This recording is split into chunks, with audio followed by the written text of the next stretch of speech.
Hey guys, welcome back to my channel. Myself Prachi and होने वाली सी मैं Prachi. Guys, आज की वीडियो में हम लोग शेयर बेस्ड पेमेंट की जिसके हम लोग पूरे कॉन्सेप्ट पढ़ चुके हैं, तो गाइस उसको आज ब्रश अप करने वाले हैं। और गाइस इस वीडियो में हम लोग ऊपर ऊपर से स्टडी मैट को कवर करेंगे, सो दैट गाइस आपकी जो कॉन्सेप्ट हल्के फुल्के हिले होंगे वो लोग सेट हो जाए। तो चलो वीडियो को स्टार्ट करते हैं, लेट्स गेट स्टार्टेड। तो गाइज जैसे कि अपन डिस्कस कर चुके हैं शेयर बेस्ड पेमेंट क्या होता है, तो गाइज मैं आपसे जानना चाहूंगी, let me know in comment box. ठीक है, तो शेयर बेस्ड पेमेंट में गाइज आप अपनी मैट के हिसाब से एक डेफिनेशन पढ़ लेते हैं। शेयर्स देना या शेयर्स के ऑप्शंस देना, ठीक है, किनको, जिनसे हमने सर्विसेज ली, जैसे कि सप्लायर से रॉ मटेरियल लिया है, ठीक है, फॉर प्रोवाइडिंग प्रोफेशनल सर्विसेज।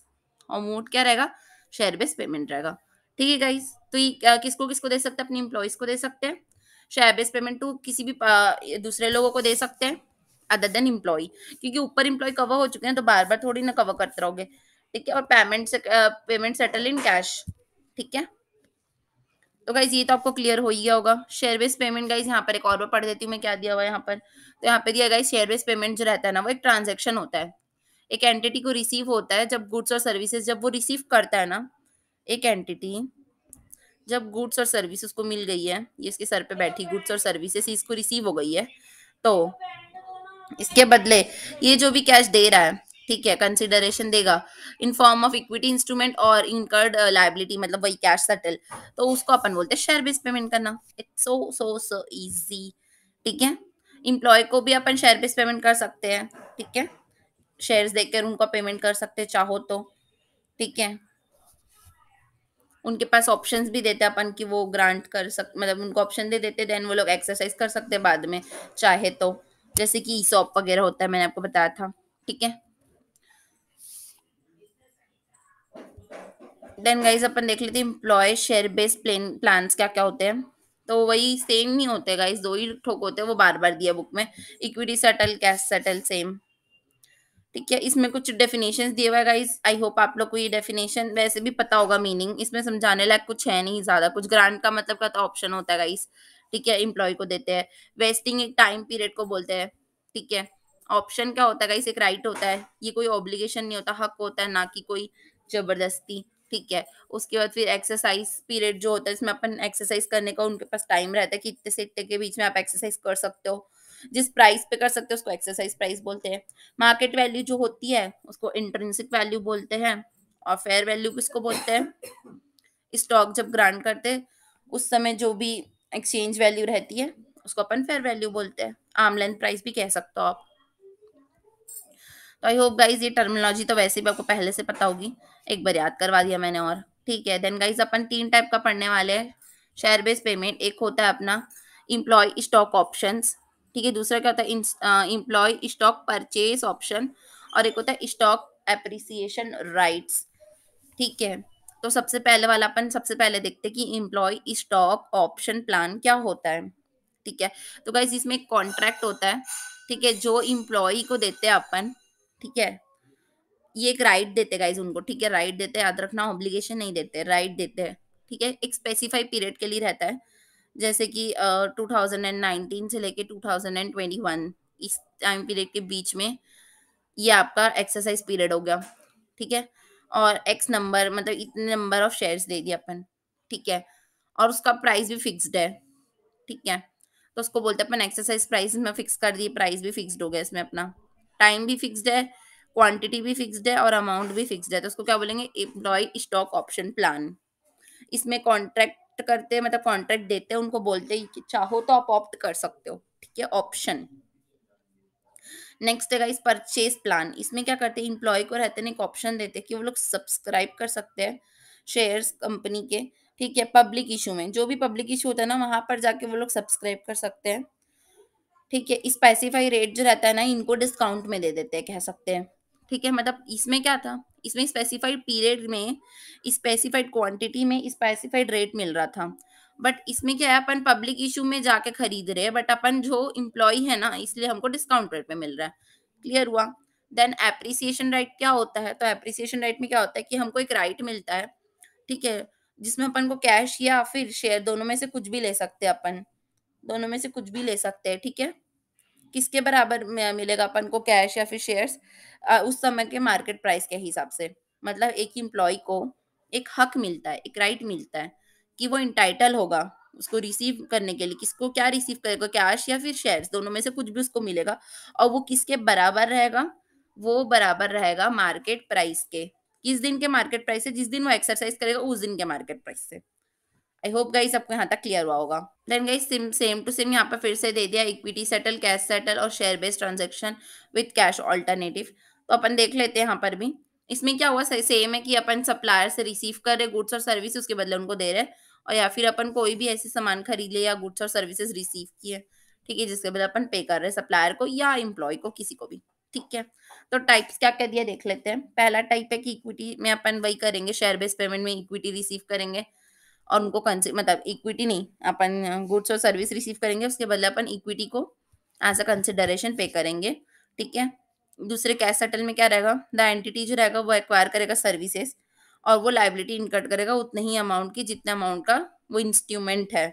मतलब शेयर का प्राइस जो रहेगा उतने प्राइस का वो लाइबिलिटी बना देगा। ठीक है, कैश सेटल में। And then share based payment transaction with cash alternative में क्या रहता है कि एंटिटी ना चॉइस दे देता है, चॉइस कि आपको इक्विटी चाहिए, आपको कैश चाहिए, आप जो चाहो आपको वो मिलेगा, ऐसे करके ऑप्शन देते हैं, तो उसको अपन बोलते हैं कैश ऑल्टरनेटिव से तो ऑप्शन देना।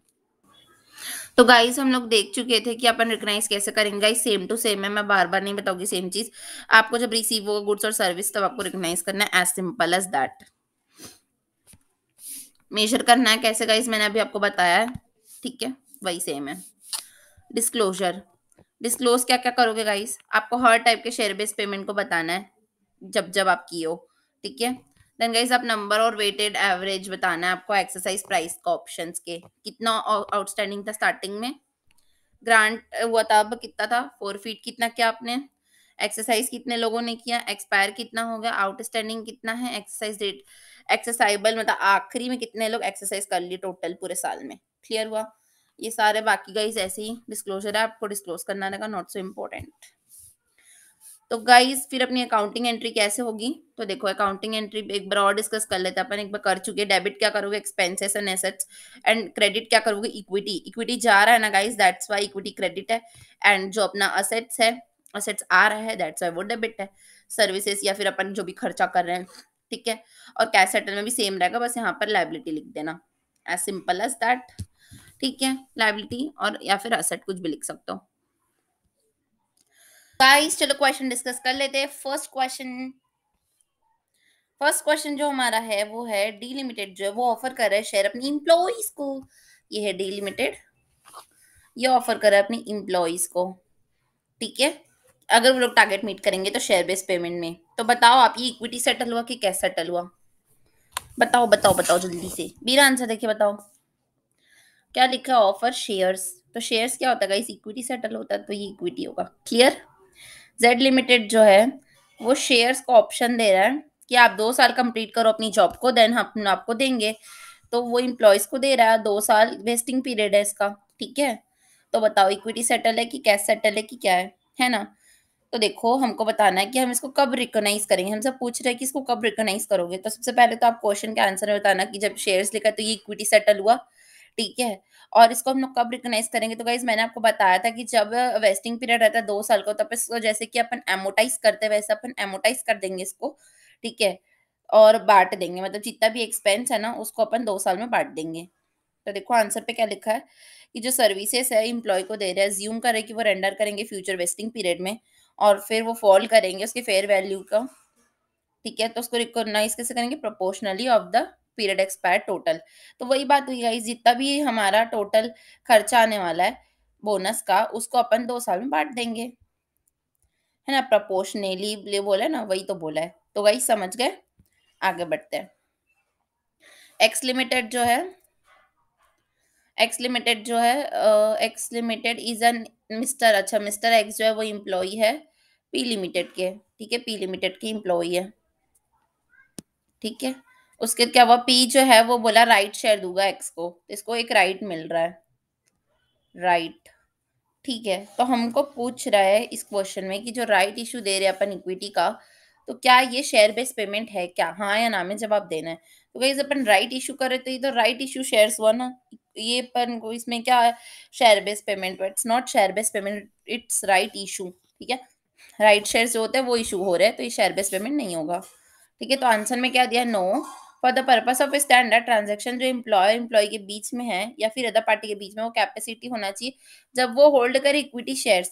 यहाँ पर तो कुछ होल्ड ही नहीं कर रहा, उसको तो राइट मिल रहा है एक्सरसाइज करने का कि हम तुम्हारे हित में, तुम्हारे अच्छे के लिए हम इशू करेंगे। तो अभी तो गाइस उसके पास है ही नहीं कुछ शेयर्स, तो फिर ये शेयर बेस्ड पेमेंट में नहीं आएगा। ठीक है, नेक्स्ट, डी लिमिटेड जो है वो क्या कर रहा है, ग्रांट कर रहा है 10 एप्रिसिएशन राइट टू क्यू। ठीक है, डी ने क्या किया, क्यू को क्या दिया, एप्रिसिएशन राइट्स दिया। ठीक है, entitle him to receive cash payment for the increase of quote price। Exercise price क्या गाइस, 500 रुपए है आफ्टर 3 मंथ, 3 मंथ के बाद। ठीक है, तो हमको कब रिकॉग्नाइज करना पूछ रहा है, अगर पास्ट सर्विसेज के लिए होता तो कैसे रिकॉग्नाइज करते हैं और फ्यूचर के लिए तो कैसे रिकॉग्नाइज करोगे। तो गाइस अपन पढ़े रिकॉग्नाइज कैसे करते हैं, इसको आंसर को पढ़ने की जरूरत नहीं है। हम लोग अगर पास्ट सर्विसेज के लिए तो हमेशा इमीडिएटली करते हैं। ठीक है, इमीडिएटली कर लेंगे। और अगर आगे के 3 सालों के लिए तो उसको एमोटाइज करते हैं। तो गाइस प्रोपोर्शनली अपन एमोटाइज कर देंगे, मतलब प्रोपोर्शनली बांट देंगे टोटल वेस्टिंग पीरियड में। क्लियर हुआ। नेक्स्ट क्वेश्चन डिस्कस करते गाइस अपन, जो कि काफी बड़ा होने वाला है। लेट्स सी की क्वेश्चन है भी या नहीं है। शेयर बेस्ड पेमेंट ट्रांजेक्शन हुआ था एक एंटिटी को जो आइडेंटिफाई नहीं कर पा रहा था कि वो कितने गुड्स रिसीव किया और कितनी सर्विसेज रिसीव किया। ठीक है, जो एंटिटी था उसका टोटल फेयर मार्केट वैल्यू कितना था, 1 लाख रुपए था, जो कि बिलोंग करता था कोई एक क्लास को। ठीक है, जिसमें वो लोग का काम करने वाले थे कॉर्पोरेट इमेज को एनहांसमेंट का। ठीक है, बट वो एस्टिमेट नहीं कर पा रहे थे, तो इंडियस 102 के अप्लाई किया उन्होंने एसेट्स पर। और फिर क्या किया, वो लोग डेबिट कर दिए और इक्विटी को क्रेडिट कर दिया 1 लाख से फेयर मार्केट वैल्यू में जब ग्रांट हुआ। ठीक है गाइस, तो इट्स नॉट अ क्वेश्चन, ये खुद में एक कॉन्सेप्ट टाइप का ही था। ठीक है, तो आगे बढ़ते अब अपन, आगे गाइस इलिस्ट्रेशंस है। ठीक है, कितने इलिस्ट्रेशन है इसमें, देखो 1 2 3 4 5 6 7। तो गाइज ये सारे एक पैटर्न के इलस्ट्रेशंस रहेंगे, मैं आपको सारे नहीं करवाऊंगी, कुछ करवाऊंगी, कुछ गाइज आपको होमवर्क रहेंगे। अगर डाउट होता है तो you can ask me through comment box. और आप टेलीग्राम चैनल को भी आप हमारे ज्वाइन कर सकते हो। ठीक है गाइज, तो देखते हैं पहला क्वेश्चन क्या, जेड लिमिटेड जो था वो ग्रांट किया 100 शेयर्स और 400 एम्प्लॉय को, अपने उसके 400 एम्प्लॉयज थे, उसको उसने क्या किया, 100 शेयर्स को, 100 शेयर्स उन्होंने हर एक एम्प्लॉय को दिया। तो कितने टोटल शेयर्स कितने हो जाएंगे, टोटल शेयर्स बताओ,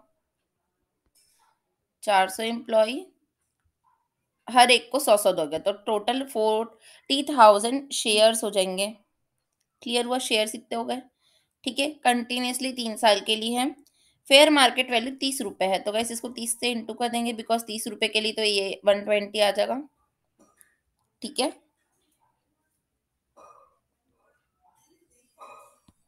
क्लियर हुआ। देन क्या हो रहा है, हमको पूछ रहा है कि is there any share based payment, guys obviously यहाँ पे शेयर बेस्ड पेमेंट है तो यस होगा इसका आंसर। देन इक्विटी है कि कैश है गाइस, तो अपन यहाँ पे क्या लिखा, शेयर्स है तो इक्विटी होगा। ठीक है, देन ट्रांजेक्शन कब रिकॉग्नाइज करेंगे गाइस, जब वो ग्रांड डेट को, जब 30 रुपीज जो अपन फेयर मार्केट वैल्यू उस पर रिकॉग्नाइज करेंगे उसको। ठीक है, फिर उसको रिकॉग्नाइज कब करेंगे पूछ रहा है, मतलब व्हाट द वैल्यू, पहले अपन को वैल्यू पूछ रहा था तो अपन ने बताया 30 रुपए होगी वैल्यू। और व्हेन मतलब कब कब उसको रिकॉग्नाइज करेंगे, तो फाइनेंशियल रिपोर्टिंग के लिए हम लोग रिलेवेंट ईयर में प्रोपोर्शनली कर देंगे, जब जब अपन को सर्विस रिसीव्ड होगी। समझ लो कि 3 साल में रिसीव होगी तो 3 साल में प्रोपोर्शन करेंगे, 2 में होगी तो 2 में करेंगे, 1 में हो गई तो वो तुरंत तुरंत कर लेंगे। ठीक है, रिकॉग्नाइज। उसके बाद फिर क्या पूछ रहे हैं, कितना अमाउंट ऑफ एक्सपेंसेस आपको हर साल करना पड़ेगा। ठीक है, तो वही देख लेते गाइज अपन, हर साल अपन को कितना करना है, रिकॉग्नाइज। तो गाइस जैसे कि अपन कैलकुलेशन देख लेते हैं, तो 400 एम्प्लॉयज है, हर एक एम्प्लॉय को आप 100 शेयर दोगे, 30 रुपए वाले। और गाइस अगर आपके पास 3 साल दिया हुआ है, ठीक है 3 साल दिया हुआ है, तो पहले वाले में आप 1/3, फिर 2/3, फिर 3/3 करके आप रिकॉग्नाइज करते जाना उसको। ठीक है, तो देखो कितना आ जाएगा, पहले साल में आपका आएगा 40,000। ठीक है, तो आप उसको रिकॉग्नाइज कर लेना डायरेक्टली। देन नेक्स्ट में कितना आएगा, 80,000 कैसे आएगा? पिछले साल का 40, इस साल का 40, दोनों को ऐड करोगे तो 80, ठीक है? फिर ये तीनों को ऐड करोगे तो 120 ऐसा आएगा। मतलब इस साल का 40 था आपका, नेक्स्ट ईयर का भी 40 ही रहेगा और लास्ट ईयर का भी 40 ही रहेगा, क्योंकि टोटल तो 120 है। कैसा है 120? 400 एम्प्लॉय, हर एक को 100 शेयर दोगे, 30 रुपए वाले, तो कितना आएगा ये? कितना ही आएगा, ठीक है? 1,20,000 ही आएगा। तो आपको 1,20,000 को 3 साल में डिवाइड करना है, तो डिवाइड बाई 3 कर दो सीधा, तो ये आपका आ जाएगा 40,000, 40,000, 40,000, ठीक है? ये 3 साल का 40 आ गया, तो उसको क्यूमुलेटिवली लिखा है यहाँ पर, ठीक है? क्यूमुलेटिव 40,000, इन दोनों को मिलाए तो 80,000, इन तीनों को मिलाए तो 120,000। आई होप गाइस आपको क्लियर होगा कि क्यूमुलेटिव कैसे लिखते हैं और निकाले कैसे अपन 40,000 वगैरह वगैरह, ठीक है? इस आपको एक एडिशनल इन्फॉर्मेशन दे दिए कि on the basis of weighted average, अब आपको वेटेड एवरेज के हिसाब से देना है। जब आपको पता है कि 20% लोग आपको छोड़ के चले जाएंगे, ठीक है? आपको बता दिया गया कि 20% लोग, आज अगर आपके पास 100 लोग थे मान लो, तो कल आप 80 ही रहेंगे। मतलब 20 लोग चले गए हमको छोड़कर, लीव कर दिए, उन लोग नहीं रहे हमारे साथ, तो 20% ही रहे। तो अब अपन को क्या करना है, सेम कैलकुलेशन ही रहेगा, बस यहाँ पर 80% ले लेंगे क्योंकि 20 जा चुके हैं, ठीक है? तो हमारा जो ये आंसर था, इसको अपन क्या करेंगे, 80% कर देंगे। तो बताओ कितना आएगा? 96,000 आएगा, डिवाइड बाई 3 कर देना। 32,000 हर साल का, तो पहले साल में 32, फिर सेकेंड साल में आपका आएगा 64, फिर थर्ड साल में आपका आएगा 96 टोटल, ठीक है? देखो सेम आंसर आया है। आई होप गाइस आपको यहाँ तक क्लियर हुआ होगा कि कैसे कैलकुलेट कर रहे हैं अपन। हमारे पास अगर 100 लोग थे ना, तो 20 जा चुके हैं, तो 80 बचा है। तो अपना टोटल जो खर्चा था उसको अपन 80% कर दिए और डिवाइड बाय 3 की, क्योंकि 3 साल है, ठीक है? उसको 3 साल में बांट दिए, क्यूमुलेटिव ले लिए फिर। बहुत ईजी था। आई होप गाइस आपको कोई भी परेशानी नहीं आएगी। आगे बढ़ते अपन, ठीक है? तो हमको एडिशनल इन्फॉर्मेशन दी गई है कि पहले साल में ना 18 एम्प्लॉय हमें छोड़कर चले गए, ठीक है? और उसका एस्टिमेट क्या बनाया गया कि वो 20% है। मतलब पहले अपन सोचे थे कि 20% लोग भाग जाएंगे, बट अब हम लोग को लगता है नहीं नहीं, 16% ही जाएंगे। क्लियर हुआ? देन गाइस सेकेंड ईयर में हम लोग सोचे थे, सेकेंड ईयर में 20 एम्प्लॉय चले गए छोड़ के असली में, मतलब एक्चुअल, ठीक है? अपन एस्टिमेट कितना किए थे, 16% लोग भाग जाएंगे, और अपन अब वो उसको चेंज करके अपन का कितना कर देंगे, इसको कन्वर्ट करके 13, ठीक है? एंड 3 साल के बाद इस 14 एम्प्लॉय चले गए छोड़कर। क्लियर हुआ गाइस? परसेंटेज चेंज है और एक्चुअल नंबर में कुछ चेंजेस है, ठीक है? मैं ना आपको अलग कलर से मेंशन कर देती हूँ ताकि ना आपको अच्छे से आसानी से समझ में आ जाएगा। देखो, एक्चुअल नंबर 18 लोग छोड़ के गए,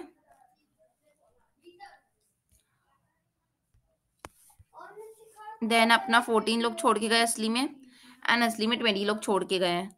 एस्टिमेशन कितना चेंज हुआ है गाइस, अपना परसेंटेज बेसिस में वो देख लेते हैं। तो 20 to 16, ठीक है? और 16 to 13, ये दो चेंज हुआ है एस्टिमेट। क्लियर हुआ यहाँ तक? अब आगे बढ़ते हैं, मैं आपको बताती हूँ कैसे डील करते हैं क्वेश्चन से। तो गाइस हम लोग को क्वेश्चन में पता था कि हमारे एम्प्लॉय 400 है। क्लियर हुआ? यहाँ पर अपन ने पढ़ा था, ठीक है, कि 100 अपने पास ऑप्शन है 400 इम्प्लॉयज के लिए। तो 400 इम्प्लॉयज है हमारे हमारे हम लोग हर इम्प्लॉय को 100 रुपए का शेयर दे रहे हैं, ठीक है? यहाँ तक तो पता ही था। और एक शेयर की कीमत 30 रुपए थी, ये भी हमको पता था, ठीक है? अब हम लोग को ये पता चल गया है कि हम लोग के जो एम्प्लॉयज है वो लोग भागने वाले कितने परसेंट, 16%, ठीक है? तो अगर हम लोग 100% पहले सोचते थे प्रोविजंस बनाने का, ठीक है, तो अब कितना बनाएंगे, -16 कर दो इसको, कितना आएगा आपका? आपका आ जाएगा ये 84%। क्लियर हुआ? 84% आ जाएगा आपका। तो यहाँ से अपना ये हुआ, और अपन को 3 साल में एमोटाइज करना है, क्योंकि अपन ने पढ़ा ही है ना कि कैसे अपन इसको मेजर करते हैं, तो एमोटाइज करते हैं। दैट्स हम इसको 1/3 कर देंगे क्योंकि 3 साल है, ठीक है? नेक्स्ट ईयर का बताती हूँ गाइस मैं आपको कैसे करना है डील। तो देखो नेक्स्ट ईयर में आपको क्या करना है, सेम टू सेम,